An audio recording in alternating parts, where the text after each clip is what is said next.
how to save your project from Emergent AI to GitHub. Open up Emergent AI, then from the home screen, select the app which you want to send over to GitHub.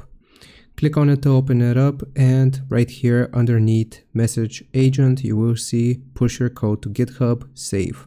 Click on it and you will see this prompt, connect GitHub to Emergent. Click on connect GitHub, and right here, if you are already signed into your GitHub account, then you want to scroll down and install and authorize.